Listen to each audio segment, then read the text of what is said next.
जय हिंद साथियों। तो आज मैं बहुत दिनों में आज एक वीडियो लेकर आया हूँ आपके सामने, जिसमें मैं आपको जो एसएससी एमटीएस है उसके सिलेबस के बारे में बताऊंगा कि एसएससी एमटीएस ने अपने जो सिलेबस है उस पैटर्न में क्या क्या बदलाव किए हैं, क्या क्या सब्जेक्ट्स के क्या नंबर्स अनिवार्य किए हैं और किसको क्वालिफाई करना है, किससे आपकी मेरिट लिस्ट बनेगी, इन सब के बारे में मैं आपको इस वीडियो में बताऊंगा। तो आज की ये जो वीडियो है बहुत ही अच्छी रहने वाली है, जिसमें जो भी स्टूडेंट्स एसएससी एमटीएस की प्रिपरेशन कर रहा है या फिर एसएससी में से रिलेटेड जो भी अन्य कहीं किसी भी की तैयारी कर रहा है वो हमारे इस चैनल पर, और जो आरपीएससी से रिलेटेड जितनी भी जानकारियां हैं, आरपीएससी आरएएस या यूपीएससी आईएएस, इनसे संबंधित जितनी भी आपको जानकारियां हैं वो इस चैनल के माध्यम से मिलेंगी। और आपको जैसे आरपीएससी है, एसएससी है, यूपीएससी से रिलेटेड आपको जानकारियाँ इस चैनल के माध्यम से मिलेंगी। तो चलते हैं आगे। इस वीडियो में मैं आपको एसएससी एमटीएस के एग्ज़ाम पैटर्न्स और सिलेबस के बारे में चर्चा करूँगा। तो scheme of examination, multitasking staff, non technical staff and havildar में बहुत बड़े पदों पर भर्तियां आपके सामने आई हैं, जिसमें आपके पास जो एसएससी जो एग्ज़ाम है वो अप्रैल मंथ में कंडक्ट करवाएगा, जिसमें आपको कैसे प्रिपरेशन करनी है, कैसे क्या अपने सिलेबस को पढ़ना है, कितने क्या आपको इस वीडियो में नहीं तो अगली वीडियो में मैं आपको बता दूंगा। तो इस वीडियो में चलते हैं कि यदि कोई भी स्टूडेंट यदि मल्टीटास्किंग स्टाफ्स की तैयारी कर रहा है तो उसमें कोई फिजिकल नहीं होगा, और यदि हवलदार की तैयारी कर रहा है तो उसमें फिजिकल फिटनेस टेस्ट भी होगा, जिसमें फिजिकल फिटनेस टेस्ट में आपको मतलब दौड़ भी करनी होगी, और इसके अलावा आपका चेस्ट भी मापा जाएगा, और कुछ बहुत सारी जो इन्फॉर्मेशंस हैं वो सब बताई जाएंगी। तो चलते हैं। ये जो एसएससी है वो कंप्यूटर बेस्ड एग्जामिनेशन होगा, जिसमें आपके दो सेशन होंगे, सेशन फर्स्ट और सेशन सेकंड। सेशन फर्स्ट में आपको न्यूमेरिकल एंड मैथमेटिकल एबिलिटी यानी मैथ्स के बारे में चर्चा की जाएगी, जिसमें आपको 20 क्वेश्चन होंगे मैथ्स के, और प्रत्येक क्वेश्चन जो होगा वो 3 नंबर का होगा। इसी प्रकार जो रीजनिंग्स है, रीजनिंग एबिलिटी, उसमें 20 नंबर का 20 क्वेश्चंस होंगे, और उसमें आपको 60 मिनट का टाइम मिलेगा। कहने का मतलब 60 मार्क्स के होंगे, यानी प्रत्येक क्वेश्चन पर क्वेश्चन 3 नंबर का होगा, जिसमें आपको टाइम ड्यूरेशन रखा गया है 45 मिनट में। आपको 60 मिनट्स फॉर 45 मिनट रखी गई हैं, और इसके अलावा जो विकलांग है या दिव्यांग जो भी है, वो मूक बधिर वगैरह जिसमें भी वो कैटेगरी में आता है उसके लिए 60 मिनट 15 मिनट एक्स्ट्रा रखी गई हैं। सेशन फर्स्ट में आपको क्या करना है, आपको session first only for qualify करना है। क्वालिफाई करने का मतलब ये है कि आपको मतलब इसके नंबर हैं जो आपकी मेरिट लिस्ट में नहीं जुड़ेंगे, आपको इसको केवल क्वालिफाई करना है। क्वालिफाई करने के लिए आपको चाहे मैथ सब्जेक्ट हो चाहे रीजनिंग सब्जेक्ट हो, इनमें दोनों में से आपको कुल मिला के क्वेश्चन करने हैं जो आपके किसी भी प्रकार की नेगेटिव मार्किंग नहीं होगी, और इसके नंबर आपकी मेरिट लिस्ट में भी नहीं काउंट किए जाएंगे। तो इसमें यह है कि आपको 20 क्वेश्चन आए मैथमेटिक्स में, 20 क्वेश्चन आए रीजनिंग में, जिसमें से आपको जनरल कैटेगरी के लिए, ओबीसी कैटेगरी के लिए, एससी के लिए, एसटी के लिए, सबके लिए अलग अलग क्वेश्चन रखे गए, जिसमें आपको जनरल कैटेगरी में जो भी स्टूडेंट आता है उसको 12 क्वेश्चन 40 में से सही करने हैं, और जो ओबीसी कैटेगरी में आता है उसको 10 क्वेश्चन सही करने हैं 40 में से। इसके अलावा जो एससी एसटी कैटेगरी में आते हैं उसको 8 क्वेश्चन सही करने होंगे, जि जिससे वो अपने पेपर को क्वालिफ़ाई कर जाएगा और सेशन सेकंड आपका उसी दिन होगा जिस दिन आपका सेशन सेकंड होगा। जिसमें ये है कि जनरल अवेयरनेस यानी जीके और इंग्लिश होगा, जिनसे कॉम्प्रहेंशन पार्ट होगा और इंग्लिश लैंग्वेज होगी, जिसमें आपके 25-25 क्वेश्चन होंगे, 2 जीके में 25, इंग्लिश में 25, प्रत्येक क्वेश्चन 3 मार्क का होगा, नेगेटिव मार्किंग 1/3 होगी, जिसमें 25/25 45 मिनट का वही टाइम मिलेगा। और आपको मैं बता दूं, ये कंप्यूटर बेस्ड एग्जामिनेशन होगा, यानी जो भी स्टूडेंट यदि फर्स्ट पेपर को क्वालिफाई कर देता है तो उसका सेकंड पेपर जांचा जाएगा, यानी सेकंड पेपर को चेक किया जाएगा। यदि वह फर्स्ट पेपर अनक्वालिफाई हो जाता है तो उसका सेकंड पेपर चेक नहीं किया जाएगा।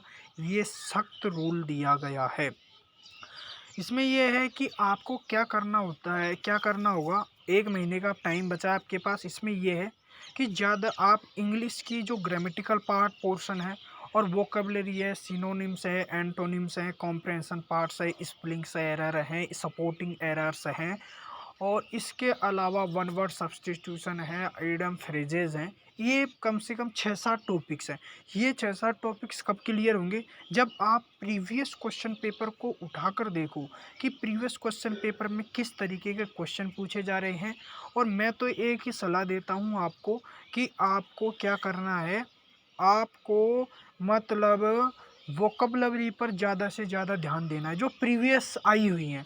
वोकैबुलरी क्या होती है कि आपके जो पॉइंट्स हैं उनको मजबूत बनाती है, जिससे अपने आइडम फ्रेजेस कर सकते हो, वन वर्ड सब्स्टिट्यूट कर सकते हो, एंटोनिम्स कर सकते हो, सिनोनिम्स कर सकते हो, स्पोर्टिंग वेरर कर सकते हो। मतलब जनरल रूप में देखें तो आपको थोड़ी बहुत नॉलेज ग्रामर में भी आनी चाहिए। मतलब ग्रामेटिकल पोर्शन कब सही होगा, जब आपकी वोकैब अच्छी होगी। उसके अलावा आपका जो ग्रामेटिकल पोर्शन है वो अच्छा होगा। इसके लिए आप ये कर सकते हैं कि जो प्रीवियस क्वेश्चन पेपर है उनको उठाकर देखें किस तरह के क्वेश्चन पूछे जा रहे हैं। और मैं तो ये सलाह देता हूँ कि 1 महीने का समय बचा है, अप्रैल में एसएससी एग्ज़ाम कंडक्ट कराएगी।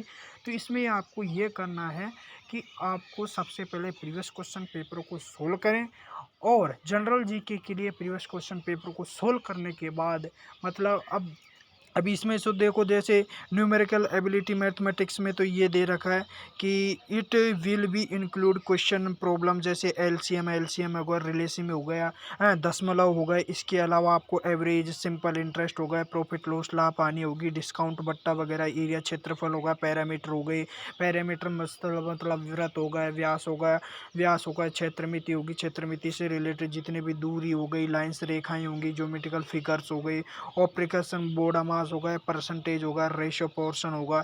ये सब आपके क्या होंगे, मैथमेटिकल एबिलिटीज और न्यूमेरिक, इसमें मैथ में आएंगे क्वेश्चन।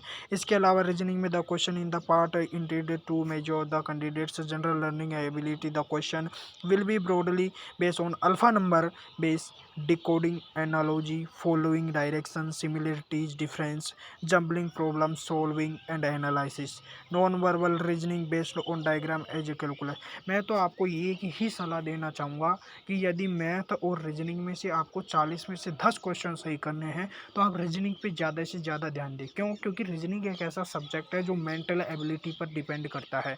यदि आप क्योंकि ये अपने एक व्यावहारिक संबंध से संबंधित एक रिलेटेड क्वेश्चन होते हैं, जिसमें आप जल्दी ही बिना पढ़े भी कम जब 15-16 क्वेश्चन आप आरामी से सही कर सकते हो। अब बात आती है जनरल अवेयरनेस की कि आप जनरल अवेयरनेस में कैसे तैयारी करें। तो इसके लिए आपको क्या करना होगा, जनरल अवेयरनेस में आपको जैसे ज्योग्राफी है, आर्ट एंड कल्चर है, इकोनॉमी है, इकोनॉमिक्स है, इथिक्स है, सिविक्स है, जनरल साइंस है, एनवायरमेंटल स्टडी, आपको 10वीं स्टैंडर्ड पर आपको इन चीज़ों को क्या करना है, तैयार करना है। तो इसके लिए मैं एक सलाह देना चाहूँगा कि हिस्ट्री में से 2-3 क्वेश्चन आते हैं, और इकोनॉमी जो होती है, इकोनॉमी इसमें से भी 2-3 क्वेश्चन आ जाते हैं। इसके अलावा साइंस की बात करें, इसमें से भी 1-2 क्वेश्चन मतलब 2-3 आ जाते हैं। फिजिक्स में से भी 1-2 आ जाते हैं, केमिस्ट्री में से भी 1-2 आ जाते हैं। करंट अफेयर की बात करें तो 3-4 क्वेश्चन करंट अफेयर से आ जाते हैं। इसके अलावा हम स्टैटिक जीके की बात करें तो 3-4 क्वेश्चन उससे आ जाते हैं। अब स्टैटिक जीके भी बहुत बड़ी होती है। इसके लिए हमें क्या करना होता है, एक तो खेल पढ़ लो, इसके अलावा ट्रॉफियाँ पढ़ लो, और उसके अलावा जितने भी होते हैं डांस, उनको पढ़ लो, और ये इतना कुछ ही आएगा और ज़्यादा वो नहीं आएगा। और अपने पास इतना टाइम भी नहीं बचा है कि हम सिविक्स पढ़े, इकोनॉमिक्स पढ़े, आर्ट एंड कल्चर पढ़े, इकोलॉजी पढ़े, इकोनॉमी पढ़े, ज्योग्राफी पढ़े। इन सबको पढ़ने का इतना टाइम, मतलब ऊपर ऊपर से आप मतलब साइंस के प्रीवियस क्वेश्चन पेपर की या तो बुक ला सकते हो, या इसके अलावा आप जैसे लूसेंट की बुक खरीद सकते हो। इसके अलावा एसएससी में जो नई नई बुक्स आती हैं, वो अच्छी अच्छी बुक्स को आप खरीद कर आप उनकी प्रिपरेशन कर सकते हो। इंग्लिश लैंग्वेज की बात करें तो मैं तो एक ही सलाह देना चाहूँगा, प्रीवियस क्वेश्चन पेपर सॉल्व करें, और उसके अलावा जितनी भी प्रीवियस में वोकेबलरीज हैं, जितनी भी एंटोनिम सिनोनिम, क्योंकि एंटोनिम सिनोनिम्स तो आपके अपना आप सोल्व हो जाएंगे कब, जब आपकी वोकेबलरी अच्छी होगी। अगर वोकेबलरी अच्छी होगी तो एंटोनिम सिनोनिम चाहे कितने ही याद कर लो, थोड़ा बहुत याद रहेगा, 15-20%, और सब भूल जाओगे। तो इससे क्या है, अपनी वोकेबलरी को मतलब एक तरह से स्ट्रोंग बनाओ, वोकेबलरी से आपके सारे क्वेश्चन, और ग्रामेटिकल पोर्शन को अच्छा रखो। तो ये सब कुछ। और चलो धन्यवाद। आज की इस वीडियो में मैं आपको बहुत कुछ बता दिया कि कैसे अपने को पेपर सोल्व करना होता है, कितना टाइम ड्यूरेशन होता है, क्या सिलेबस होता है, किस टॉप पॉइंट पर अपने को ध्यान देना है, और कैसे अपनी अपनी प्रिपरेशन को आगे चलना जारी रखना है, जिससे अपना सिलेक्शन को प्राप्त कर सके। और मैं बता दूं कि आप हमारे टेलीग्राम चैनल पर जुड़िए। यहाँ पर मैं आपको नई नई जितनी भी चीज़ें होती हैं, जितनी वैकेंसी होती हैं, जितने भी डाटा, करंट अफेयर से रिलेटेड जितने भी डाटा होते हैं, उन सबको मैं डालता रहता हूँ, जिससे आप टेलीग्राम चैनल पर जुड़िए। क्रैक गवर्नमेंट जॉब्स में आएगी, जिसमें मेरी फ़ोटो लगी हुई है। तो जल्दी चैनल को सब्सक्राइब करना और बेल आइकन को प्रेस करना, ताकि आने वाली जितनी भी नोटिफिकेशन सब कुछ मतलब आपको जानकारी मिल सके। और चलो धन्यवाद, थैंक यू।